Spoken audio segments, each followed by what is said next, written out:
I never imagined that buying my dream property would turn into a battle with an HOA, but that is exactly what happened. My ranch was more than 150 years old. The land existed long before suburbs, long before paved roads, and long before anyone ever thought of creating an HOA. My family had owned parts of this land for generations, and when the opportunity came to buy it fully, I did not hesitate. The house was old, but solid. The barn had history carved into every beam. The fences were original and weathered, but strong. This place had character, something modern developments cannot copy. Asterisk, I moved in quietly. No noise, no remodeling chaos, no complaints. I spent my days cleaning, repairing, and respecting the land. I thought the neighbors would appreciate someone preserving history. Instead, the HOA noticed me almost immediately. 3 days after moving in, I received my first letter, not a welcome letter, not a friendly introduction. It was a violation notice, they claimed. My fence did not match HOA standards, they said. My barn was an unauthorized structure. They even complained about the color of the gravel on my driveway. I honestly laughed because this ranch existed before their rule book. Asterisk, I ignored the letter, thinking logic would prevail. That was my mistake. 1 week later, while I was unpacking boxes, I heard aggressive knocking at my door. I opened it and saw 2 police officers standing there. Behind them was the HOA president with a smug look on her face. She claimed I was trespassing on HOA land, she claimed. I refused to comply with community rules. I calmly explained that the ranch predates the HOA by over a century. I showed the officers historical records, property deeds, and survey maps. The police quickly realized they were being used and apologized. Before leaving, the HOA president, however, was furious. Asterisk. The letters did not stop. Fines started arriving. Threats followed. They said they would place a lien on my property. They said I would be forced to remove the barn. I realized this was not about rules. This was about control. So I did something they never expected. I attended the next HOA meeting. I learned their bylaws, I learned their weaknesses, and I learned that the HOA was poorly managed. The board members barely showed up. Financial records were a mess. Votes were not being properly documented. Asterisk. So I ran for the HOA board, and because no one else bothered to show up, I won not just a seat. I became the new HOA president. The same people who tried to bully me were now sitting silently in front of me. I enforced the rules correctly. I removed illegal fines. I protected historical properties, and I made sure the HOA would never again harass someone just because they were different. Asterisk. That ranch still stands today, fence, barn, gravel, and all, and every time I look at it I smile because the HOA learned a lesson. They tried to control history, and history fought back. After I became HOA president, the atmosphere changed immediately. The same board members who once sent threats avoided eye contact. I did not celebrate quietly, though. I got to work. The first thing I did was request full access to HOA records. What I found shocked me.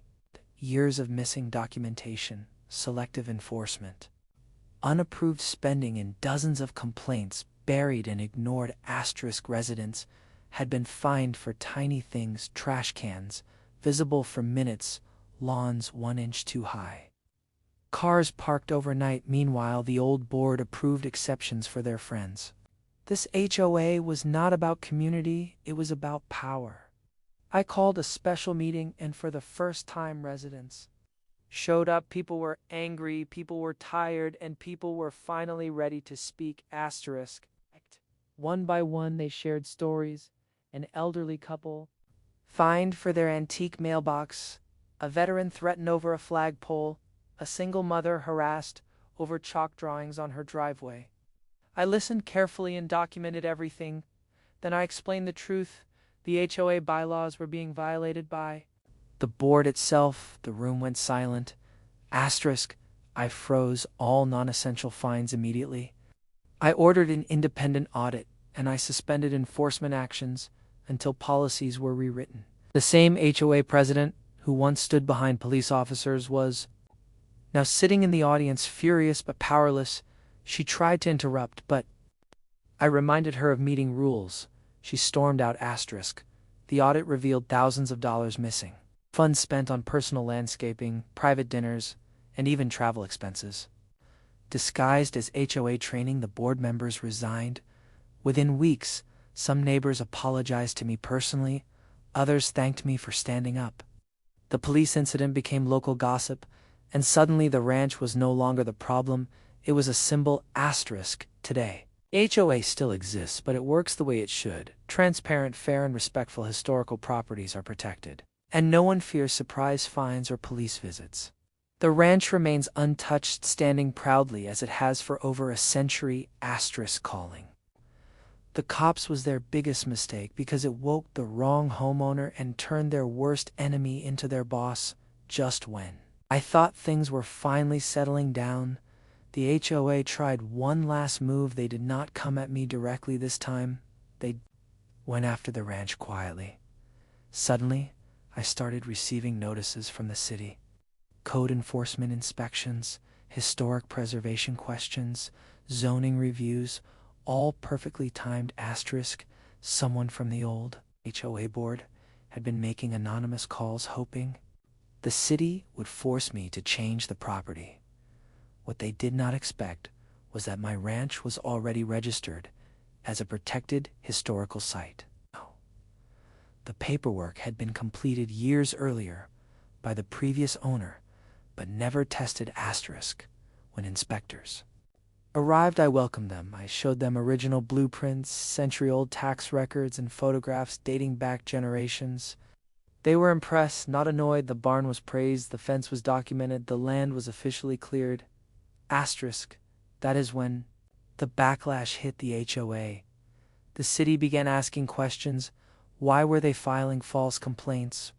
Why were police previously involved without cause?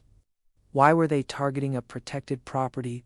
The HOA was warned formally. Any further abuse would result in penalties. Residents noticed everything. People started paying attention.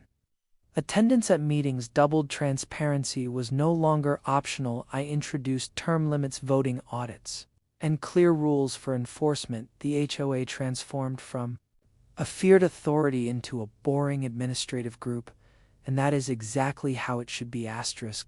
The former HOA president tried to run again. She lost badly. The community remembered the police incident. They remembered the fines. They remembered the bullying. Power once lost is rarely regained. Now, when I walk the ranch, neighbors wave, kids ride bikes past the barn, and the land finally feels peaceful again. The ranch survived wars, depressions, and generations of change. It was never going to be defeated by an HOA with a rulebook and an attitude. They tried to erase history and ended up preserving it. Months passed, and the neighborhood finally felt normal again. Meetings were calm, letters stopped, fines disappeared, people smiled more and argued less. That is when I realized something important. The HOA had not been defeated by authority, it had been defeated by accountability. I introduced simple changes, clear communication, public records, and resident input. Every rule had a reason, every fine had a warning, every decision had a paper trail.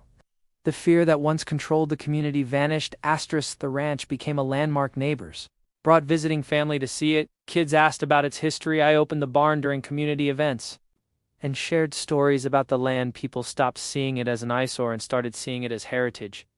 The irony still makes me smile. The HOA tried to erase the ranch and ended up protecting it forever. Property values increased, complaints dropped, and the board finally understood its real purpose. Service, not control. Calling the cops that day was supposed to scare me. Instead, it educated me.